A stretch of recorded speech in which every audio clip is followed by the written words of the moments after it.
खूनी झरना। मध्य प्रदेश के एक छोटे से गांव में एक ऐतिहासिक झरना था जिसे रक्त झरना कहा जाता था। यहाँ की मान्यता थी कि जब भी यह झरना लाल रंग का हो जाता तब गांव में कुछ अशुभ होने वाला होता। एक दिन एक युवा पत्रकार नामक रमेश इस अद्वितीय झरने की कहानी जानने और इसे दुनिया के सामने लाने के लिए गांव पहुंचा। वह इस रहस्य को सुझाने के लिए उत्साहित था। रमेश ने गांव के बुजुर्गों से झरने के बारे में बातचीत की और उनसे इसके बारे में अनेक कथाएं सुनी, लेकिन उनकी कहानियां उसे संतुष्ट नहीं कर पाईं। वह इस रहस्य का वैज्ञानिक कारण जानना चाहता था। अपनी खोज के दौरान उसने एक वैज्ञानिक से सहयोग किया और वे दोनों ने झरने का पानी जांचना शुरू किया। उन्होंने पाया कि जब भी झरना लाल हो जाता तब उसमें लोहे की मात्रा बढ़ जाती।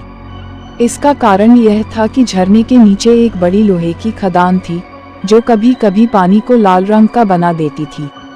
इस तरह यह झरना अशुभ नहीं बल्कि एक प्राकृतिक घटना के कारण लाल हो जाता था।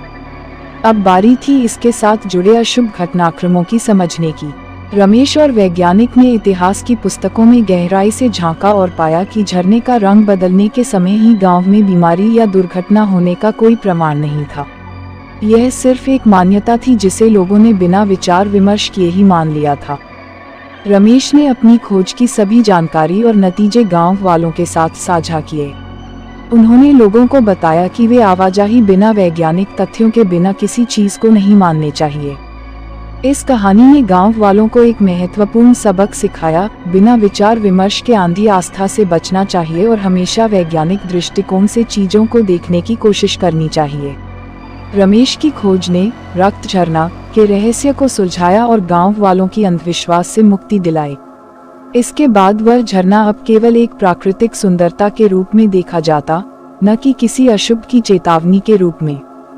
रमेश की यह खोज उसे न केवल उसके साहस और समर्पण के लिए स्थानीय समुदाय से सम्मानित करने में सहायता करती रही, बल्कि यह कहानी अब एक प्रेरणादायक किस्सा बन गई जिसे आने वाली पीढ़ियों तक पहुंचाया जा रहा था। इस तरह रक्त झरना की कहानी ने हमें यह सिखाया कि हमें हमेशा वैज्ञानिक दृष्टिकोण अपनाना चाहिए और अंधविश्वासों से बचना चाहिए।